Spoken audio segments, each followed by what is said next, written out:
కాకినాడ జిల్లా ప్రత్తిపాడు నియోజకవర్గంలో ఎంపీ సానా సతీష్ పర్యటించారు. ముంపు ప్రాంతాలను కూడా ఆయన పరిశీలించారు. ఏలేశ్వరంలో శిథిలావస్థలో ఉన్నటువంటి అప్పన్నపాలెం బ్రిడ్జిని కూడా ఎమ్మెల్యే సత్యప్రభతో కలిసి పరిశీలించారు. గత ప్రభుత్వం బ్రిడ్జి పనులు చేపట్టకపోవడంతో ఈ సందర్భంగా ఈ పరిస్థితి దాపురించిందని ఆయన తెలియజేశారు. అలాగే 14 కోట్లతో త్వరలోనే బ్రిడ్జి పనులు కూడా మొదలు పెట్టడానికి ప్రణాళికలు చేపట్టామని సానా సతీష్ తెలియజేశారు.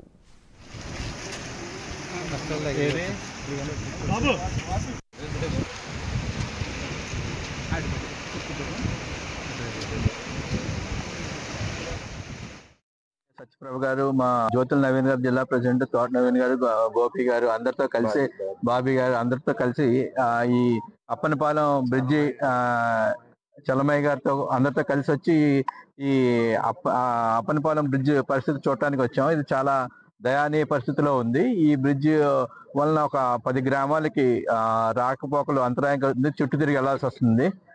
ఏలేశ్వరం నుంచి జగ్గంపేట 2 కాన్స్టిట్యున్సీలు కలిపే బ్రిడ్జ్ కాబట్టి ఈ బ్రిడ్జ్ ని ఇమీడియట్ గా టేకప్ చేయడానికి ఏంటి అన్నది వీళ్ళతో లోకల్ వాళ్ళతో డిస్కస్ చేసాం. ఒక 14 కోట్ల ఎస్టిమేట్ ఆల్రెడీ సబ్మిట్ చేశారు గవర్నమెంట్ కి అన్నది తెలిసింది. దీని మీద ఇమీడియట్ గా యాక్షన్ తీసుకుని ఒక సంవత్సరం లోపల దీన్ని ఎలాగా పూర్తి చేయాలన్న దాని మీద వర్క్ స్టార్ట్ చేస్తాం.